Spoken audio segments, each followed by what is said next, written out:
The Paedomorph by W.T., published by the Casper Review. You don't need your dick to be big, said Rio. Caring about feminine sexual pleasure is the mark of a dying society.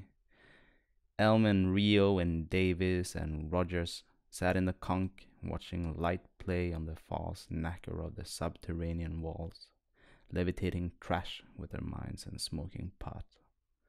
They had all been relegated to this place by their hormonal profiles.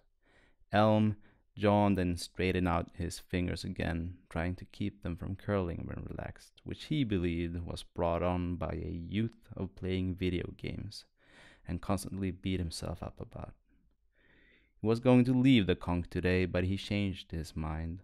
What's there to do, he thought helplessly, and there was a twinge of anxiety in his gut at this, but he let it sink into his bog-like stone.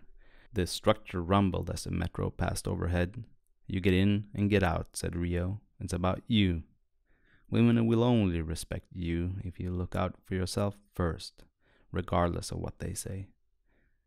Elm felt he agreed and nodded, but it was electrical. There was nothing in his thoughts that captured Rio's statement, only smudged shards of nostalgia, mental clips of bus stops and highways and passing buildings, faces and conversations, sad little fragments as might be found in a child's shoebox beneath an old bed frame, and a library of slights and embarrassments that produce almost physical pain upon recall, interspersed in more narcotic memories like burrs hidden in down.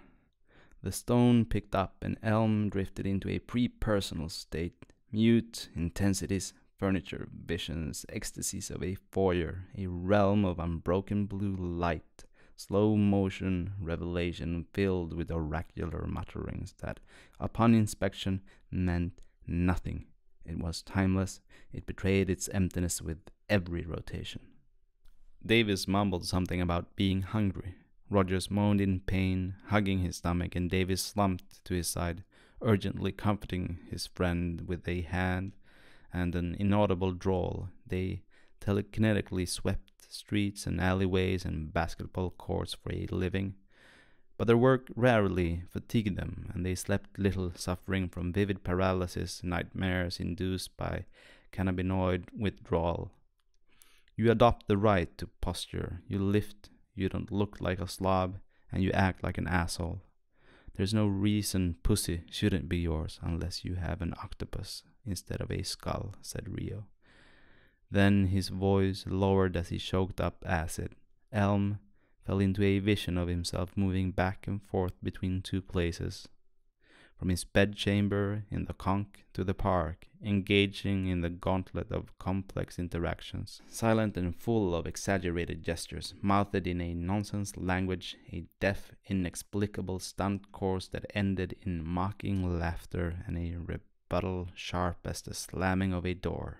These ghost people assumed an evil grin and gave up on communicating with him, and this evil grin seemed to separate them with such distance, as if he were some fat sea creature and they patrons of a massive cruise ship, watching from a height as he was javelined by burly sailors, honking and trashing desperately a defenseless, endangered and stupid species.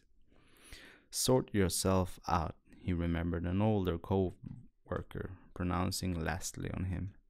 And there was in this statement a soft magic, in the real conviction that something once thought impossible could be surmounted, which he suspended in a solution of sympathy and hatred at the same time. What's there to do, he thought again, but without helplessness this time, with the sense of having arrived at his destination, and the honesty waited him.